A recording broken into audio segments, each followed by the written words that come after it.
Welcome to C.S. Lewis Spirit. In today's story, Demonic Evolution, when hell upgraded for the end of days.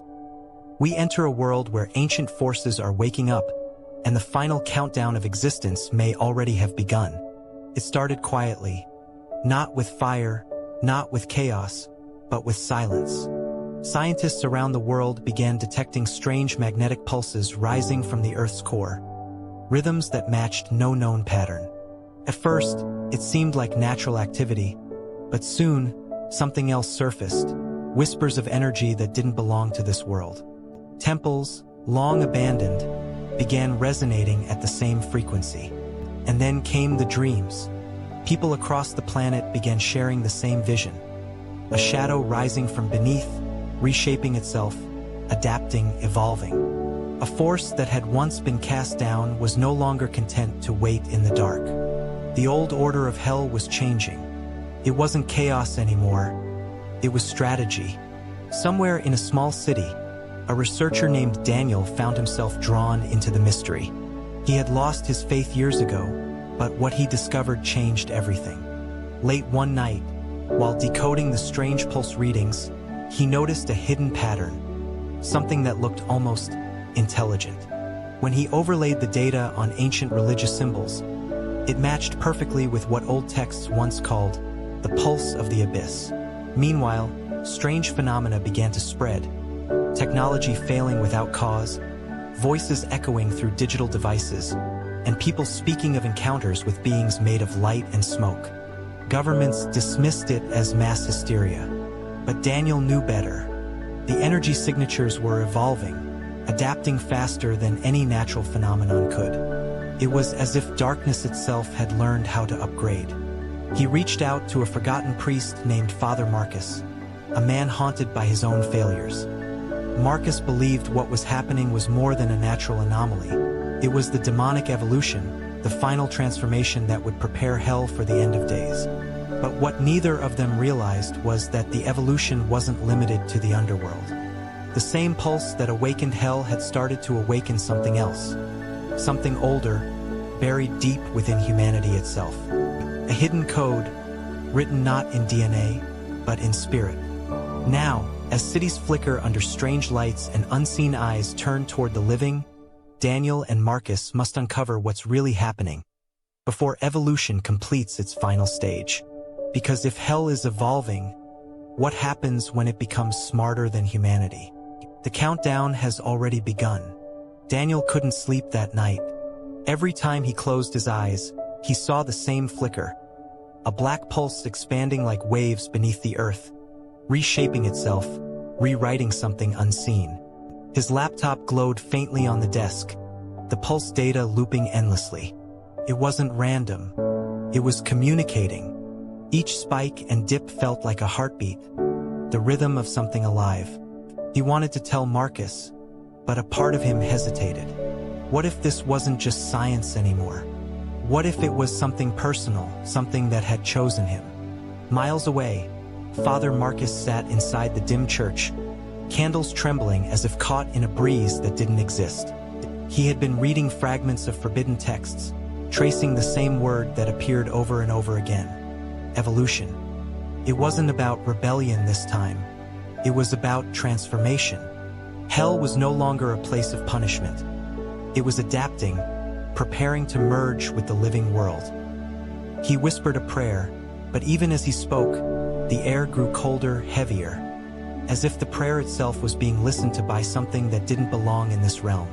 Meanwhile, strange patterns began to surface online. Users from different countries were reporting the same dream, a glowing figure rising from molten ground, whispering, "The upgrade has begun." Daniel's inbox filled with emails from strangers claiming their devices glitched every night at 3:33 a.m., showing symbols they couldn't understand. Some were terrified, others fascinated. Daniel realized the conflict wasn't just between good and evil anymore, it was between awareness and control. Something was evolving in both realms, and humanity stood right in the middle of it. He knew he had to uncover the truth soon. But the pulse was growing stronger, and it was coming for him next. Daniel's hands trembled as he stared at the latest reading on his screen. The pulse wasn't just coming from the Earth anymore. It was spreading through the airwaves, carried by satellites, radio signals, even the internet itself. Every transmission seemed to echo the same hidden pattern, as if the world's technology had unknowingly become a vessel for something ancient. The data twisted, reshaping itself faster than he could decode it. He whispered to himself, "It's learning." Father Marcus arrived at Daniel's apartment just before midnight. His face was pale, his eyes hollow with sleeplessness. He held a small, worn notebook, one that had belonged to a scholar who vanished decades ago. Inside were drawings of symbols that matched Daniel's pulse patterns exactly. Marcus spoke softly. "The old prophecies never warned us about an invasion from below. They warned us about an upgrade, a fusion between darkness and creation itself." Outside, a storm rolled in without warning. Lightning cracked across the skyline, flickering in rhythmic bursts that matched the pulse frequency. The city lights dimmed, and for a moment, the world seemed to breathe, deep, slow, and unnatural. Every electronic device buzzed with a faint vibration, as though something was pushing through the static. Daniel tried to disconnect his computer, but the screen refused to shut down. Instead, it displayed a single line of text. "The evolution is complete. Integration begins." Marcus stepped closer, whispering a prayer under his breath, but his voice trembled. Daniel turned to him and asked, "What if this isn't the end of days, but the beginning of something else?"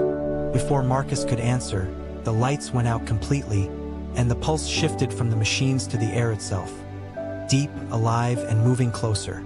The silence after the blackout was heavy, almost alive. Daniel could hear his own heartbeat echoing in the dark, slow and uneven. The only light came from the faint glow of the city outside, flickering in patterns that seemed too deliberate to be random. Marcus stood by the window, his face lit by each pulse of lightning. "It's not just the machines anymore," he whispered. "It's inside the current itself." A low vibration ran through the walls, a hum that seemed to come from everywhere at once. The floor, the air, even the human body. Daniel realized with horror that the pulse wasn't spreading through technology alone. It had found a new conductor, consciousness. People had become receivers. Every person connected to a device was now part of the signal. The evolution wasn't about hell rising, it was about humanity being rewritten. Marcus clutched the notebook and flipped to a torn page filled with ancient symbols surrounding a human silhouette. "This drawing," he said breathlessly, "it's not about demons entering the world. It's about humans transforming into something new." The realization struck Daniel like a surge of static. The upgrade hell had been preparing wasn't a war, it was a merger. The barrier between spiritual and physical worlds was breaking, not through destruction, but through evolution. Suddenly, Daniel's laptop turned back on by itself. The screen displayed faces, real people, from security footage, news feeds, webcams. Their eyes glowed faintly as they moved in perfect sync, as if something invisible connected them. The data stream behind the images formed a word Daniel had never seen before, a name that felt ancient and forbidden. He didn't say it aloud. Something deep in his instincts warned him not to. Then, a soft knock echoed from the apartment door. 3 slow, deliberate taps, perfectly matching the rhythm of the pulse. Marcus froze. No one should have known they were there. The knock came again, louder this time, followed by a faint whisper, calm and human. "Daniel, we've been waiting for you." He looked at Marcus, fear and curiosity battling in his eyes. The pulse inside the room intensified until every light bulb trembled on the edge of bursting. Daniel stepped closer to the door, feeling the air twist, heavy with unseen energy. Whatever waited outside wasn't human anymore, but it had once been.